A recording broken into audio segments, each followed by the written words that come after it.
Painted painless learning. નમસ્કાર વિદ્યાર્થી મિત્રો, આજે આપણે ધોરણ 8 વિષય ગુજરાતી અને પાઠ 7 દેશભક્ત ઝઘડુશા તમારી ટેક્સ્ટબુકનો જે સ્વાધ્યાય છે એ સ્વાધ્યાયના પ્રશ્નોને આપણે આજે હલ આપવો છે. તો પ્રશ્નો કયા કયા પૂછાય? તો પહેલો પ્રશ્ન તમને વિકલ્પોમાંથી સાચો વિકલ્પ શોધીને લખવાનો કીધો છે. ઝઘડુશાએ વખારની અંદર લેખ શેની ઉપર લખાવ્યો હતો? તો તાંબાના પતરા પર. ત્યારબાદ લેખમાં અનાજ કોની માલિકીનું બતાવાયું હતું? લેખમાં અનાજ દેશની પ્રજાનું બતાવાયું હતું. આ પાઠમાં ઝઘડુશા નગરશેઠ તરીકે કયો અભિગમ પ્રગટ થાય છે? તો એની અંદર માનવતાવાદી. મોટામાં મોટો ધર્મ મિત્રો માનવતા છે. પાટણના રાજા માટે ઝઘડુશા કયું વિશેષણ વાપરે છે? પ્રજાવત્સલ. મિત્રો, હજી સુધી તમે અમારી પેન્ટેડ એપ્લિકેશન નથી ડાઉનલોડ કરી તો આજે જ ગૂગલ પ્લે સ્ટોર પર જઈ અને તમે પેન્ટેડ એપ્લિકેશનને ડાઉનલોડ જરૂરથી કરો, જેની અંદર તમને દરેક વિષયના સ્વાધ્યાય પોથી, એકમ કસોટી, સ્વ અધ્યયન પોથીના સોલ્યુશન સાથેના વિડીયો, દરેક વિષયની ડીપલી વિડીયો લેક્ચર, 9-10ના વિદ્યાર્થીઓ માટે લાઈવ વિડીયો લેક્ચર, દરેક વિષયની વિષયવાઇઝ પીડીએફ પ્રોવાઈડ કરવામાં આવશે. ભાવનગરની અંદર જો તમે વસવાટ કરો છો તો એના માટે ધોરણ 8 થી 12ના તમામ વિષયોનું સરસ મજાનું કોચિંગ પૂરું પાડતી આલ્ફા એકેડમી સારું એવું કાર્ય કરી રહી છે. એની સાથે તમે જોડાઈ શકો, એનો સંપર્ક કરી શકો. યુટ્યુબની અંદર અમારા વિડીયો તમને ગમતા હોય તો અમારી યુટ્યુબ ચેનલ પણ છે, પેન્ટેડ યુટ્યુબ ચેનલ. હજી સુધી સબસ્ક્રાઇબ નથી કરી, સબસ્ક્રાઇબ કરો. મિત્રોને શેર કરો. વિડીયો ગમતા હોય તો લાઇક કરો. નીચેના પ્રશ્નોને 1-2 વાક્યમાં ઉત્તર આપો. ઝઘડુશા દેશભક્ત કહેવાય કે પ્રજાવત્સલ? એને કારણ આપો. ઝઘડુશા દેશભક્ત પણ કહેવાય અને પ્રજાવત્સલ પણ કહેવાય, કારણ કે માણસમાં દેશભક્તિ હોય તો જ એ પ્રજાવત્સલ બની શકે. ઝઘડુશા સંકટ સમયે પ્રજા માટે આપ બળે જે એકઠી કરેલી કમાણી હતી, જે કોઠાર હતા એ એકઠું કરેલું અનાજ હતું, પ્રજા માટે ખુલ્લી મૂકી દીધું હતું. તેણે પોતાની વખારોમાં મૂકેલા તામ્રપત્રોમાં લખી દીધું કે આ વખાર ઝઘડુશાની છે, પણ વખારમાંનું બધું જ અનાજ ભૂખે મરતા તમામ ગરીબ ભાઈ બહેનોનું છે. દેશની ભૂખે મરતી પ્રજા આ અનાજની માલિક છે. એના એક દાણા પર ઝઘડુશાનો હક નથી. જ્યારે રાજા વિશલદેવના રાજ્યમાં દુષ્કાળ પડ્યો ત્યારે તેણે પોતાની અનાજની 40 જેટલી વખારો રાજા વિશલદેવને ભૂખે મરતી પ્રજા માટે ખુલ્લે મૂકી દીધી. આથી ઝઘડુશા દેશભક્ત પણ કહેવાય અને પ્રજાવત્સલ પણ કહેવાય. આવી ભાવના દરેકને કેળવવી જોઈએ. વિશલદેવ કઈ આપત્તિથી ચિંતાતુર હતા? વિશલદેવે ગરીબો માટે અનાજના કોઠાર અને ધનના ભંડાર ખુલ્લા મૂકી દીધેલા, પણ આ વર્ષે દુષ્કાળ પડ્યો. અધૂરામાં પૂરું ખેતર પર તીર ત્રાટક્યા. રાજાના ધનના ભંડાર અને અનાજના કોઠાર ખાલી થઈ ગયા. પ્રજાના પેટનો ખાડો પૂરવાય એમની પાસે કંઈ પણ નહોતું બચ્યું. આ આપત્તિથી વિશલદેવ ચિંતાતુર હતા. રાજા રાજ્યની પ્રજાને બચાવવા કોનો સહારો લે? રાજા રાજ્યની પ્રજાને બચાવવા કચ્છના શાહ સોદાગર અને ઝઘડુશાનો સહારો લે છે. ઝઘડુશા 100 વ્યવસાય કરતા હતા. ઝઘડુશા ગામ ફરી અને મોટો વેપાર કરતા હતા. ઝઘડુશાની સરખામણી ક્યાં દાનવીર સાથે કરવામાં આવે? ઝઘડુશાની સરખામણી દાનવીર ભામાશા સાથે કરી શકાય. ઝઘડુશા પાત્ર ચરિત્ર તમારા શબ્દોની અંદર તમારા લખવું. ઝઘડુશા કચ્છના શાહ સોદાગર હતા. તેઓ પ્રજાવત્સલ હતા, દાનવીર હતા, ભામાશા જેવા માનવતાવાદી ઉદારવાદી દિલના હતા. જ્યારે આફતના સમય આવે ત્યારે તેઓ આપ બળે એકઠી કરેલી કમાણી અને અનાજ ભરેલા કોઠાર પ્રજા માટે ખુલ્લા મૂકી દેતા. જ્યારે વિશલદેવના રાજ્યમાં દુષ્કાળ પડ્યો ત્યારે ઝઘડુશા રાજાને મદદ કરવા તૈયાર થયા હતા.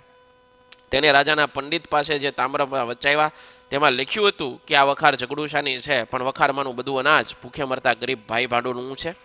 દેશની ભૂખે મરતી પ્રજા જ અનાજની માલિક છે. એના એક દાણા પર ઝઘડુશાનો હક નથી, પરંતુ ઝઘડુશાની અનાજ એ 40 વખારો ગરીબ પ્રજા માટે ખુલ્લી મૂકી દે છે.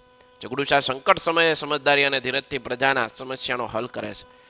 દરેક વખારના તાંબાના પત્રામાં ઝઘડુશાએ શું લખાયું હતું? શા માટે? દરેક વખારના તાંબાના પત્રા પર ઝઘડુશાએ લખાયું હતું કે આ વખાર ઝઘડુશાની છે, પણ વખારમાંનું બધું અનાજ ભૂખે મરતા ગરીબ ભાઈ ભાડુનું છે. દેશની ભૂખે મરતી વસ્તી આ અનાજની માલિક છે. એના એક દાણા પર ઝઘડુશાનો હક નહીં, પ્રજાવત્સલ માનવતાવાદી છે. આથી એણે વખારના તાંબાના પાત્રા પર લખાવેલું.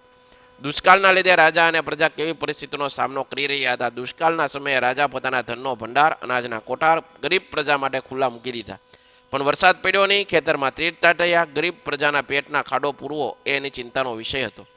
પાનખરના પાંદડા ખરે એમ દુષ્કાળને લીધે માણસો મૃત્યુ પામતા. ભૂખને ટાળવા બાપ પોતાના 7 ખોટના દીકરા મોંમાંથી બટકું રોટલો કાઢીને ખાઈ જતા. આવી સ્થિતિ થઈ ગઈ હતી. મુઠ્ઠી અનાજ માટે મા બાપ પોતાના છોકરાઓને વેચી દેતા. દુષ્કાળને લીધે રાજા અને પ્રજા આવી કપરી પરિસ્થિતિનો સામનો કરી રહ્યા હતા. આ સમયે ઝઘડુશાએ પોતાની 40 વખારો આપી. રાજા વિશલદેવને પ્રજાવત્સલ કહી શકાય. કેવા 3 ગુણ દર્શાવો? રાજા વિશલદેવ પ્રજાવત્સલ કહી શકાય તેમના 3 ગુણ. રાજા વિશલદેવે દુષ્કાળ પડે ત્યારે પ્રજાને ટકાવી રાખવા રાજ્ય ધર્મ ગણે છે. પ્રજાના દુઃખે ગણે છે.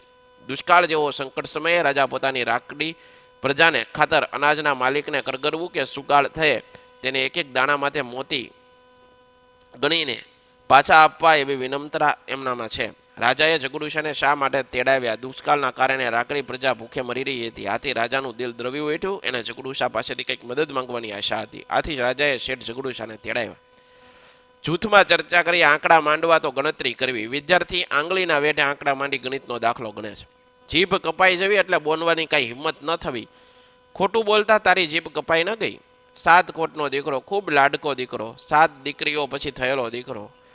કમળા માસીએ 7 કોટના દીકરાને પ્રેમથી ઉછેર્યો. સૌ સારાવાના થઈ જશે, બધી રીતે સારું થયું.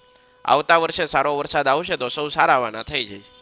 આ નાટકમાંથી તમને ગમતા 3 સંવાદો નોંધી અને તે સંવાદ ગમવા પાછળના કારણો જણાવો. આ નાટકમાંથી મને ગમતા 3 સંવાદો આ મુજબ છે. રાજાજી કહે છે, રામજી રાખશે તેમ રહેશું, પણ આવે વખતે રૈયતની ટકાવી રાખવા રાજ્ય ધર્મ છે.